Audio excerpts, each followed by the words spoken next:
Hey, how's everybody doing? Welcome back to Asset Podcast on YouTube. And what we got here is this going to be my top 31 horror films as of right now. This list, the top five don't change often, but the lower ones do. I'm sorry, my top 31. My top 31 horror films. Sorry, I probably said that wrong. Ugh. It's early. I just got up. I'm half asleep. Start number 3. I'm gonna work my way all the way up number 1, a little bit up by each film. Try not to make this super long, but it's 31 films, so it's gonna be a little bit. All right. Number 31. This is probably the first one on the list. People are like, what the fuck? A little sip of drink here. And that's gonna be Evil Toons. Fred Olen Ray movie came out it came out pre-94, because I know I saw it in like 92 or 93. It's out there on DVD, it's out there on Blu-ray, it's out on Lasers, it's out on VHS. Real simple. 4 college girls get hired to go clean out this old house. The night they get there that night, they're going to start working on it the next morning. Knock at the door. It's David Carradine dressed up as, like, Solomon Keynes, who reminds me of him. He's got the Book of the Dead when they read out of it. One of the demons comes out of the pages when they're not paying attention. It's a cartoon. It possesses one of them. The girl runs around killing the rest. Bare bones plot. It's just really entertaining. Fred Olen Ray film. Dick Miller's in it. David Carradine. And it's kind of infamous for one thing, because when it got its second release on DVD, there's been 2 DVD releases. When it's got its second release on DVD, the film, like in the first few minutes of it, has David Carradine hanging himself. And it came out on the second release on DVD came out not too long after David Carradine died from that. So. Number 30, The Dead Zone. The Stephen King novel. David Cronenberg directed. It's Christopher Walken. He has an accident. When he comes out of the coma, if he touches you, you can like kind of see your future. Really good. There's a scene in there where this killer has been discovered and he kills himself. That's just gory. It makes me ugh. Number 29, Psycho, the original. Not that hard remake. R.I.P. Fucker from Hell. I know you love the film, but man, that remake was horrible. The original was so good. Probably my favorite Hitchcock film. Number 28, Phantasm 4. I've not seen 5 yet. I've owned 5 since right after it came out. I've not watched it because I don't want this series to end. And I've kind of heard that 5 is a little disappointing. To me, 4 is the perfect way to end this series. Phantasm, of course, I'll talk a little bit about it more because another one of them shows up on my list here, but perfect way to end this series. Doesn't mind how well they managed to end the series using very little budget and a lot of like footage I wouldn't use in the first film. Number 27, The Wolfman, the Lon Chaney Jr. classic. It's really my absolute favorite out of all the original Universal classics. Man, I like Creature from Black Lagoon is really good. I like The Invisible Man, but Wolfman is just so damn good. I'm figuring most of you out there at least know the plot. He gets bit, turns into a werewolf, blah blah. Number 26, this is one that's probably lesser known. It shouldn't be, but it is. This is from the 70s, called Don't Look in the Basement. This nurse gets hired on to go work at a insane asylum. And it's in an old house, and the staff and the patients both live there. The doctor hired her when she gets there is not there anymore. There's a new doctor in charge, and there's no locks on the doors. Patients kind of wander around, and it's just this creepy, eerie feel to it. And then at the very end, you find out why they tell you don't look in the basement. This shouldn't be too hard to find. Look around on YouTube. It's considered to be in the public domain, so there's copies all over YouTube. All your Internet Archive, really easy to find. You can find it on DVD really cheap. That's how I saw it. I didn't see this until the DVD era. Love it. Number 25, The Devil's Nightmare. This is a Euro horror. Not a lot of Euro horror on my list. This is one of my favorites. Another one. I didn't discover this until sometime in the early 2000s. It was on one of those Mill Creek packs. A group of tourists going through somewhere in Europe. I'm not exactly sure. I'm assuming it's Germany. Because the film starts off in World War II with this Nazi guy killing his daughter because he's cursed that every daughter he has will be a succubus. It's this tourist group. The bus breaks down. They wander off to this nearby castle. They spend the night. It's the old Nazi dude's there. He lets them spend the night. Each one of the tours is based on the 7 deadly sins, and the succubus shows up and is killing them like. There's a greed guy who gets killed by having gold piled on him. There's, gluttony, all that. Really well done. Really very moody. Try your best to find the uncut version. There is a slightly cut version. Number 24, Candyman, the Clive Barker story that got changed slightly for the films. Set at the Greedy Green housing projects up in Chicago.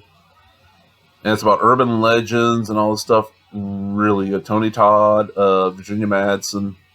Damn good movie. Number 23, Attack the Block. I know we all say, well, that's kind of a sci-fi. It is a sound of a sci-fi, but it's also, I mean, if people consider Alien and Aliens horror. Attack the Block. It's set in a housing project in the UK, referred to as blocks, council housing, whatever you want to call them. And like the Bag Kids, it's, I don't know what night it is. It's night where fireworks go off. I don't know what holiday it'd be in the UK. I'm not sure. Guy Fawkes night, maybe? I don't know. I know they don't celebrate the 4th of July. But these aliens land, and they end up getting one of them and killing it. And that causes the rest of the aliens to start chasing them. It's just kind of like Goonies meets Aliens. Really well done. The lead kid in it, most people now know him as Finn in the new Star Wars films. One of those movies that I never heard anybody talking about. And everybody I've shown to is like, man, this movie's really good. And the thing about it is, besides like some language, there's not that much violence. This is something you can actually show, like, I mean, not a super young kid, but like, kid 8 or older could watch this. Number 22, Halloween 3 Season of the Witch. My favorite of the Halloween series. Yes, I know it doesn't have Michael Myers in it. I remember that complaint when the movie came out, and I didn't guess, like, well, you know, he wasn't in the trailers. Do you really expect him to be this? Halloween was originally supposed to be an anthology film. Each year was a different story, and then the first one took off, so. This toy maker is trying to take over the world with these Halloween masks. Got a chip in it that's got part of Stonehenge in it, and when you watch a certain commercial, these bugs and shit come out of it and eat you. Great film. Really good film. Matter of fact, just recently, as of this filming, Joe Bob Briggs did his Halloween Hootenanny on Shudder. It was the Friday before Halloween. I'm going to show 3 films. Well, I'm thinking, okay, he's going to show at least one of the Halloweens. He showed Halloween 1. After you show 1, Darcy and the Miracle Girl, and half the fans right now are like, please show Halloween 3, please. And he's like, nope, Halloween 4 and 5. That's because it's Shudder's on by AMC. Somehow AMC's got like perpetual rights to Halloween 4 and 5. Number 21, Nightmare on Elm Street Part 3, The Dream Warriors. My absolute favorite of this series. I enjoy the Elm Street series. I'm not a huge fan of, I'm not a huge fan of the Halloween series, but I do enjoy the Elm Street films. And, excuse me. Number 3 is my absolute favorite. 1 is a good film. 1 is actually a little bit scary, but 3 entertains me more. I guess I know 3 is the start of the comedic Freddy, but you got Nancy coming back. All that stuff. It's the kids at the insane asylum. They're all don't want to sleep. They're having horrible dreams. You got a young. Which one is that? Is that Patricia? That's Patricia Arquette. Young Patricia Arquette. Not early in his career because he's been around for quite a while, but not as well known. Lawrence Fishburne. Great little movie. Number 20. This is one I think more people should see, but I don't know. This is the Frank Henenlotter classic, Frankenhooker. Guy, crazy inventor guy. It's his birthday. He's invented a remote control lawnmower. The lawnmower runs over his girlfriend and kills her. He saves her brain and head and invents super crack. Goes to New York, gets these hookers smoke super crack. They explode. He takes their parts. He makes a body out of it, puts his girlfriend's head and brain on it. She becomes Frankenhooker. Just straight up. I remembered a lot from back, like people my age, back in the day, the VHS box had Frankenhooker on it, had a little button you push and it said, want a date? Want a date? Just great shit. Great.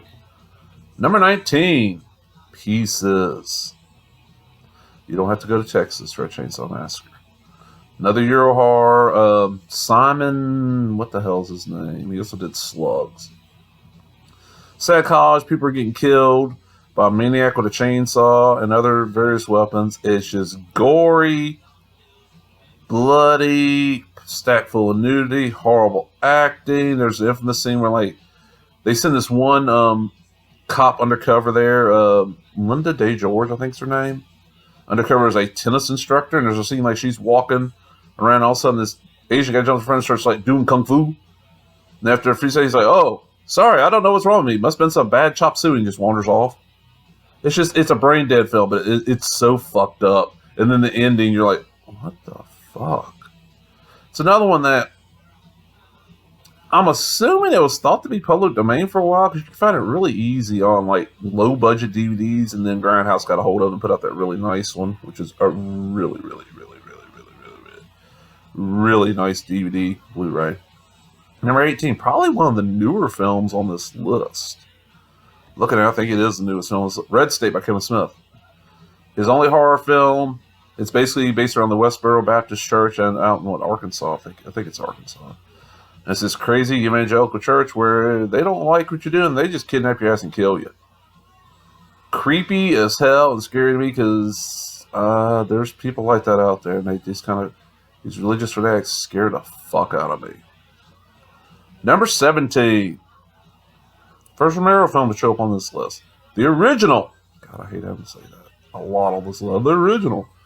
Dawn of the Dead. 1978. Zombie classic. Zombies taking over the world. A group of 3 guys and 1 woman. One's a pilot. 2 of them are cops. The lady's a news broadcaster. They steal a news helicopter and they end up landing. They're running low on fuel, so they end up landing on the roof of this mall and they end up living in the mall. And this is 1978. This is back when malls were like just starting. And now we're in 2019, the malls are pretty much dying off. Yeah, they've been dying off for quite a few years now. Some malls had about a 20, 25-year life expectancy. It's a neat idea. Really well done. There's 4 cuts of this. I don't know if you got the original theatrical cut. No, 5 cuts. Sorry, 5 cuts. You got the original theatrical cut that was unrated. You know what's known as the Argento cut, which was Dario Argento helped get some of the finances. He was given permission to do his own cut for the European market. It's called Zombie, Z-O-M-B-I. There's the so-called Cannes cut. This is like a rough cut that Romero got together to show at Cannes. That's probably my preferred one. There's a R-rated cut that was made to go out in theaters like sometime in the 80s. Then there's the German cut, which is basically every bit of footage that was filmed, all put into the film, and they even got the people that dubbed it in Germany to come back and dub the parts that were not dubbed before. You can find this out there. It's one of them fan DVDs. You can find it. It's entertaining. Worth tracking down. Excuse me. Number 16, Evil Dead, the original. Great film. I know a lot of people prefer Evil Dead 2. A lot of them prefer Army of Darkness. I'm not a big fan of Army of Darkness. I like Evil Dead 2, but Evil Dead 1 is more horror. It's a little bit of comedy. It's more of a horror film. Very simple. Bunch of college kids go out to a cabin in the woods for the weekend. They get drunk. They get stoned. Idiot Ash, played by Bruce Campbell, the great Bruce Campbell, reads from the Book of the Dead, the Necronomicon, summons evil spirits, and they just get the shit beat out of them. Number 15, this is one that's not as well known, and part of that's because the VHS was kind of hard to come by. I don't remember this movie playing on cable a lot, and then the DVD was like in and out of print really quick, and it took forever to ever get another releases. Sorry. Give me a second. Let me get a sip of drink. I'm losing my voice. This is Society. Billy Warlock, and he comes from a rich family. He always feels like his parents pay more attention to his sister. It's getting ready to be his sister's like coming out party, I think is what they're calling it, like debutante ball, whatever. And he slowly realizes throughout the film that the rich people feed off the poor. They're a different species and they eat the poor. It's very disgusting, very fucked up. Really good movie. Track it down. It used to be, you can find it fairly easily on YouTube. There's a Blu-ray out there. The DVDs are kind of hard to come by now. Number 14. And I think this is the only Wes Craven movie on my list. I like Wes Craven, but it's the only one put on my list. Last House on the Left, the original. Pretty y'all should know what this is, but 70s film, infamous for its brutality. 2 guys escape from jail thanks to help one of them's girlfriend and one of them, the same guy's son. At the same time, they're trying to get out of the country, flee up to Canada. At the same time, 2 girls, a rich girl and a not-so-rich girl, are going to a concert in the city, the band Bloodlust. While they're sitting, they decide, hey, we want to get some pop to go smoke at the concert. They're walking down the street, asks this guy on the stoop if he can get some. He invites them inside, and it turns out that's the crooks, and they kidnap them and torture these girls. After they torture them, they end up in their car's broken down, so they go to the nearest house, which happens to be one of the girls' parents. The parents figure out that they're the ones that killed their daughter, and they get their revenge. It is just some of those films are there's very multiple cuts. There's a remake that's not horrible. It's easy to find. There's a really nice Blu-ray from Arrow. It's got like 3 cuts of it on there. Number 13. The other kind of recent film on this list, and it's getting older now, this is Jack Ketchum's The Girl Next Door, based on true based on Sylvia Likens case. Basically, these 2 young girls, one's like early teens, one's probably about 8, and she has to wear leg braces. Their parents were carnies. They traveled a lot, so they leave them with their Aunt Ruth to take care of them. Well, and they're supposed to be sending money. After a little bit, they quit sending the money, and the aunt starts torturing these 2 girls and gets the neighborhood kids to join in. It's based on a true story. This movie will fuck with you big time. Most people are showing it to you after they watch it, like, man, that's stuck in my mind for a while. It's very disturbing. Number 12, Sleepaway Camp. I love me some Sleepaway Camp. Slasher set of summer camp, kind of obviously inspired by Friday the 13th, but this one has a very unique twist. Entire movie trying to figure out who's doing the killing. At the very end, you find out it's Angela. And you find out Angela's not a girl. Angela's a little boy that the crazy aunt's been dressed up as a girl, and Angela's crazy. And there is now 5 movies in the Sleepaway Camp series. There's Sleepaway Camp, then there's 2 and 3. Those both star Pamela and Springsteen. And then there's 4 that was never really completed, but like fans have reconstructed it. And then, of course, there's Return to Sleepaway Camp that kind of bombed, sadly. Number 11. About controversial films. Henry Portrait of a Serial Killer. I reviewed that earlier this year on my blog, doubletesblogreviews.blogspot.com. It's Henry Lee Lucas, a story about him. Early role for Michael Rooker, early role for Tim Towles, playing Otis. This is the film where when I got finished, I got sent to DPA, and they're like, okay, you're getting an X. And like, okay, what can we cut? Nothing. It's the whole tone of the film. There's nothing you can cut to get you an R. And the film sat for a while and finally got a release unrated. Really good film. Number 10. Only entry from this franchise is long-running franchise, and this might surprise some people, but fuck it, I don't care. Friday 13th, Part 5. No, not the original. Not 4. Not 6 or 7 that people love to death. Not even the maligned 8. I really love 5. Because the Friday 13th films, what I want out of them is I want a bunch of kills, I want some nudity, and I want stupid people die. And you get that in spades in this film. This is the one, this is the one that's known for, what's that little flashy thing, right here. Huh. I don't know what that is. This is the one that's best known because Jason's not really in it. Jason died in Part 4, but that one did so well they brought that, and it's a different person playing Jason. I love the fuck out of this movie. I really do. Number 9. This is a lesser known film, and it shouldn't be, but it is. There's Nothing Out There. Rolf Koninsky. Basically, he decided to do kind of like,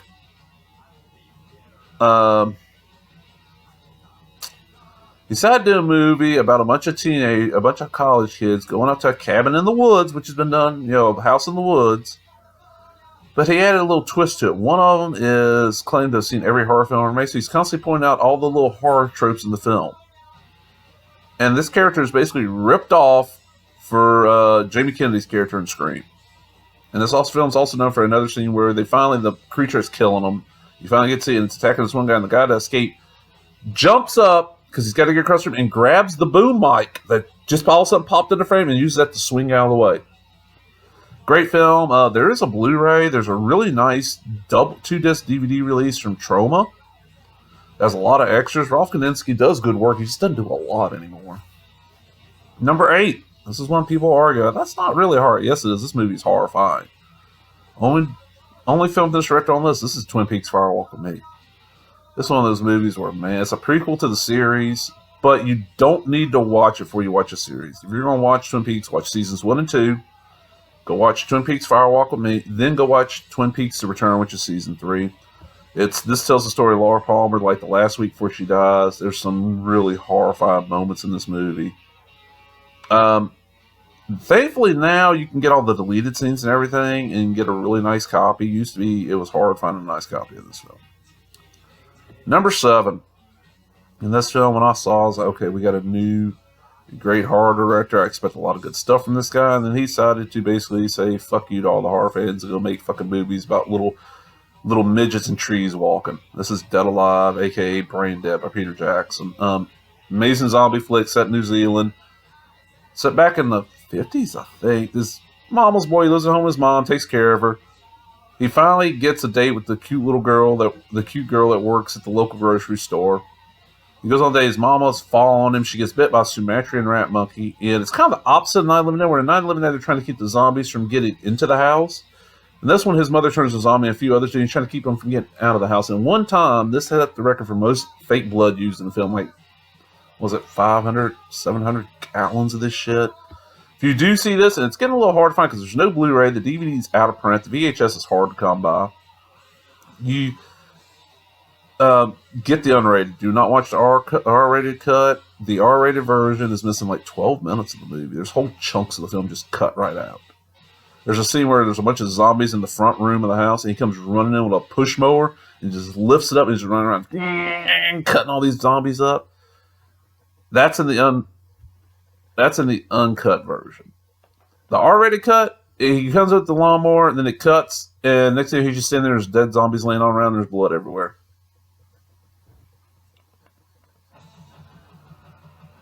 Number 6, Hellraiser.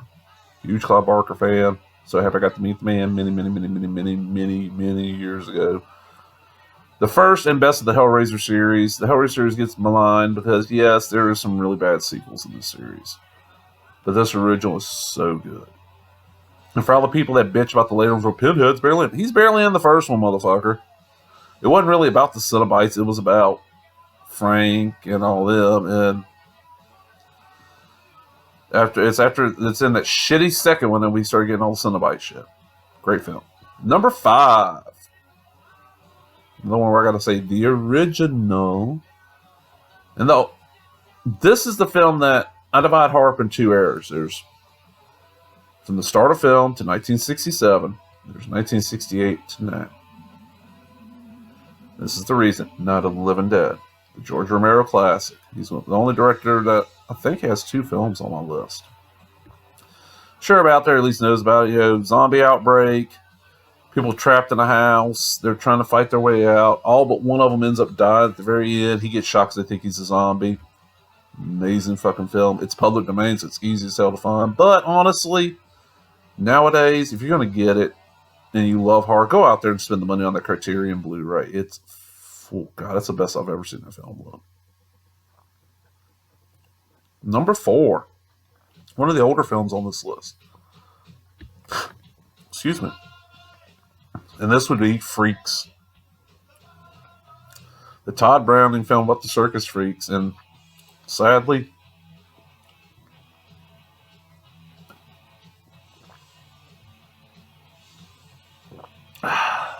unless I went over to see the uncut version, it got cut heavily after release. It got banned for years. It was banned in the UK for years. And he used real circus freaks. Midgets and the guy with no arms and no legs, the pinheads, the conjoined twins, all that stuff. It's real simple. This trapeze artist, I think I remember her name's Cleopatra, finds out that one of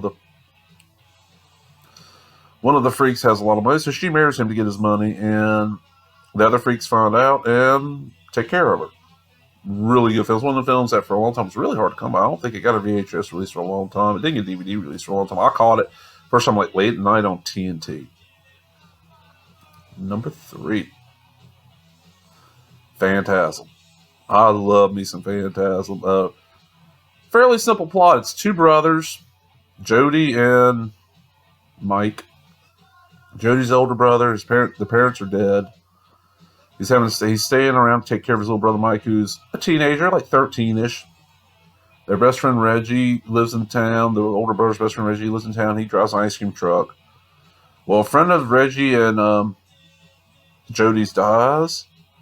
And after the funeral, Mike's hanging out in the cemetery watching from this, and he sees the tall man, as they call him, Angus Scrimm, Picks up the coffin like it weighs nothing, and you find out that he's somehow using these bodies and sending them through like this dimensional warp to another planet where they get changed into midgets. 1 second. But Tall Man, and so it's Jody and Mike and Reggie fight.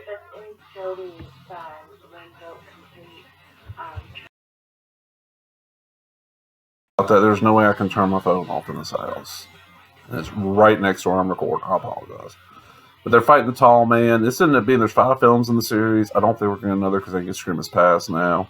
One of my favorite franchises. I love the original Phantasm. I own it on multiple formats. It's one of the few movies I own on Betamax. Alright, number 2. Return of the Living Dead. This has been a movie I've been a huge fan of since I first saw it back in, came out in 84, I think? 83, 84. I saw it in the theater. Fairly simple plot. Guy gets a new job at the Unita medical supply place. His friends, his girlfriend and his friends decide they're going to wait. They're going to party in the graveyard across the street, waiting on him to get off from work. While he's at the supply place, he's sitting there and he's talking to the guys training him. And he's like, what's the weirdest he's seen? And the guy's like, you ever heard Night of the Living Dead? That's based on a true story. But it happened at a VA hospital. These gases got out, and the government took the bodies and put them up in barrels and shipped them out. One of them accidentally came here. He goes to show in the barrel, and he hits it with a wrench. The gas escapes.